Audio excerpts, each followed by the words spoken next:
Isambard Kingdom Brunel. This is the Runners Up Club, a podcast about unsung heroes, lovable losers, and forgotten failures. For those with a few minutes to spend on those who spent theirs in a losing cause.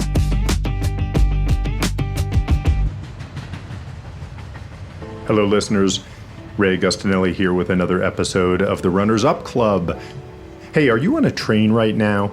I know the morning commute is primo podcast listening time. Maybe you're on the Metro North heading to Grand Central, or rolling into Waterloo Station from suburban London. If you are, I invite you all to glance down between your feet. Our subject today lies beneath them. Railroad tracks. Specifically, railway gauge. What is gauge? Gauge is the fancy, misleadingly spelled word referring to the width between the rails. This is a contest between what is now called the standard gauge, our winner, and broad gauge, our honorable loser.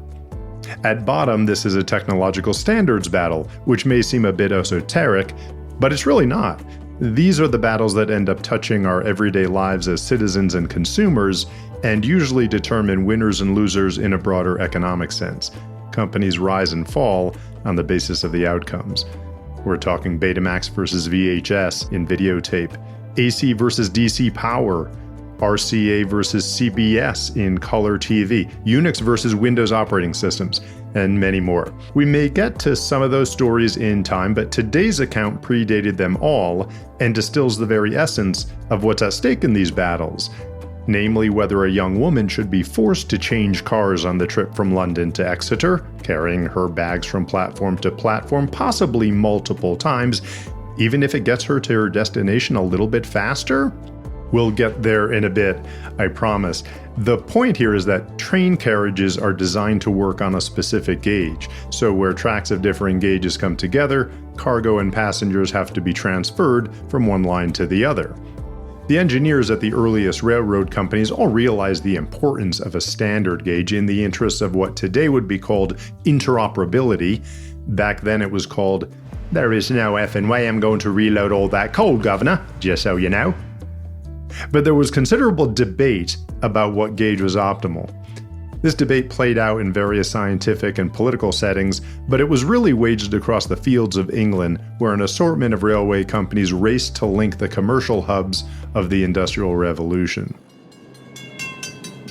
By the mid-1800s, the railway companies had gathered into two competing camps. The standard gauge was established most widely by a mechanical engineer named George Stephenson. He designed a few railways in the 1820s using a 4-foot, 8-inch width. In 1830, he launched the Liverpool and Manchester Railway, which was designed to use a 4-foot, 8.5-inch gauge. This railway was a big step up in the history of trains. It was the first city-to-city line, using steam-powered locomotives carrying both passengers and cargo. Despite a macabre event at the line's opening, when a politician fell beneath the locomotive's wheels and later died, it was a huge success. And that success and the subsequent growing influence of Stephenson and his son Robert convinced other railway companies to adopt that 4-foot, 8.5-inch gauge, which is also referred to, still today, as the Stephenson standard.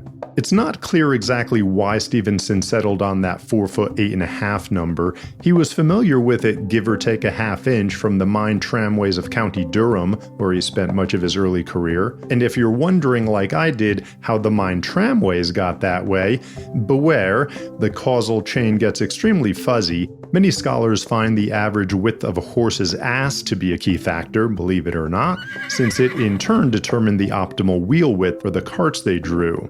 Others claim it goes even further back to the width of Roman chariots. The rutted ridges on Hadrian's Wall are spookily close to 4-foot 8 inches apart. Okay, well, regardless of the origins, there's no particularly magic quality to that number from an engineering perspective.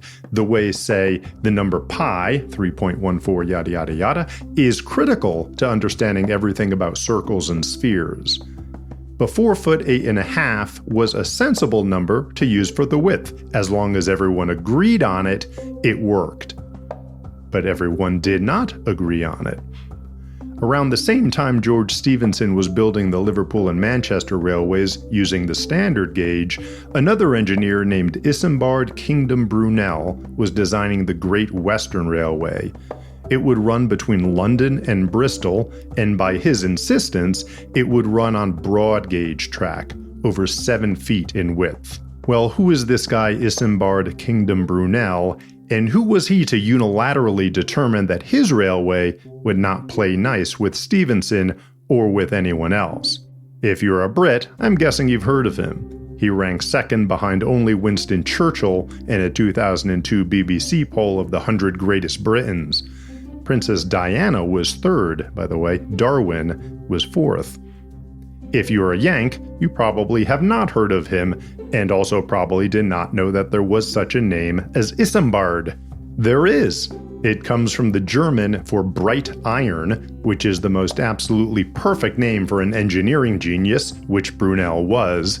He was also really short, only 5'3" tall, which I mention only because he stood so tall in the annals of engineering history.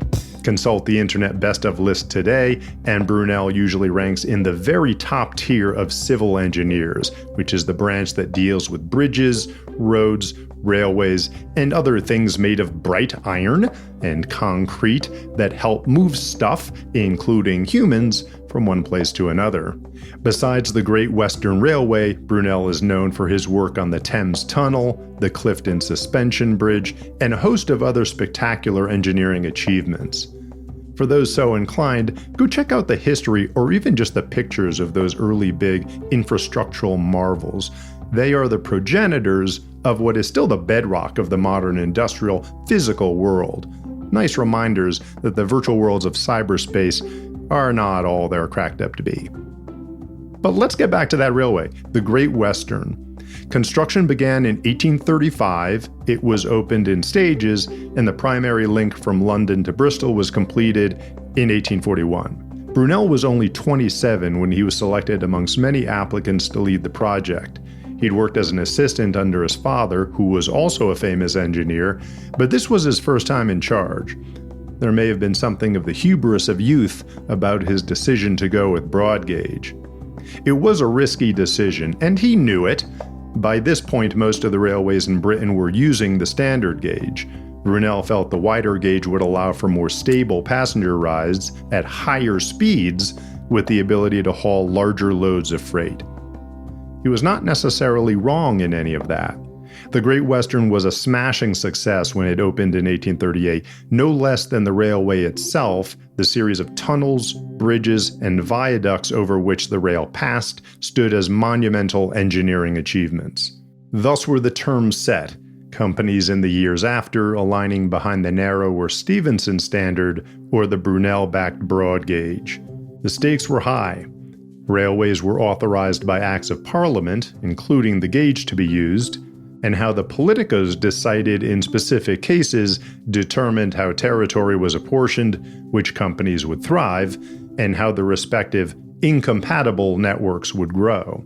By 1846, everyone with a stake in the game realized there had to be a winner. A Royal Gauge Commission was convened, arguments pro and con advanced on both sides. Brunel focused on the scientific merits of the wider gauge, in particular the factors that would support those higher speeds. Here's a few bits from his testimony before the commission. Looking to the speeds which I contemplated would be adopted on railways and the masses to be moved, it seemed to me that the whole machine was too small for the work to be done, and that it required that the parts should be on a scale more commensurate with the mass and the velocity to be obtained.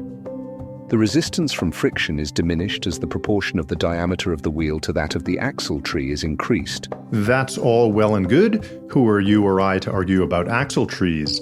But Brunel's opponents advanced a different case entirely. Here's an impassioned entreaty from a pamphlet called A Railway Traveller's Reasons for Adopting Uniformity of Gauge, addressed to I.K. Brunel, Esquire, from 1845. Sir, whilst the battle of the gauges, about the intricate merits of which the great public care little and no less, is raging, and whilst the learned combatants dispute upon telescopic axles, dead weights, loose bodies, and wrong points, I would take leave as a railway traveller to appeal to your good common sense and address you a very few words on that especial part of the dispute which most intimately concerns the comfort and convenience of all railway travellers. In order to preserve the sole advantage of the broad gauge, its superior speed, such as it is or may possibly be, are we to have the evils of the break of gauge inflicted upon us over the whole kingdom? Even though speed be sacrificed, our answer unanimously is no. Mrs. Brunel herself would, I am certain, prefer making the journey to Exeter in 6 hours instead of 4.5, rather than have the uncertainty, coupled with the discomfort, of the break of gauge as at Gloucester, multiplied wherever she might travel. Never sure of progressing on her journey, always sure of being shifted from carriage to carriage. Ooh, a mic drop moment there. The reference to Brunel's wife was perhaps a low blow, but it made the point, which was narrow gauge was not going to go away entirely.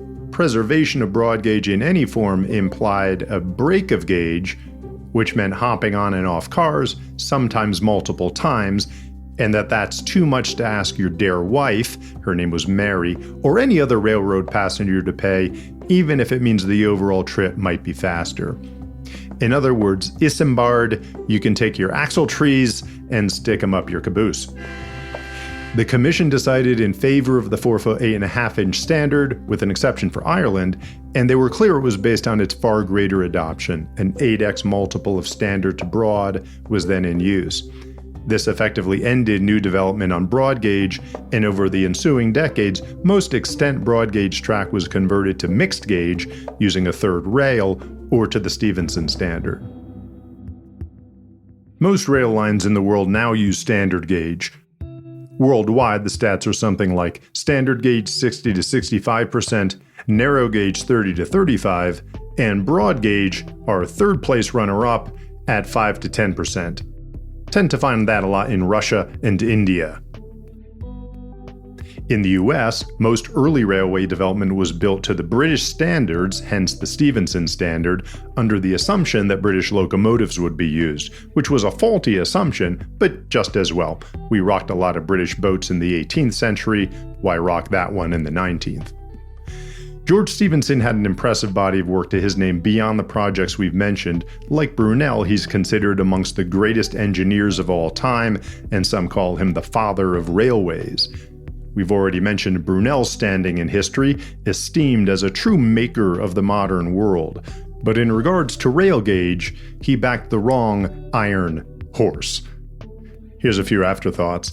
The advantages and disadvantages of the differing standards are fairly well agreed upon. Narrower gauge allows for more flexibility, particularly in mountainous terrain, and it's typically cheaper to build out. This drove the construction of many narrow gauge railways in the US, whose numbers have dwindled and whose lines are frequently used now for tourist routes and mining.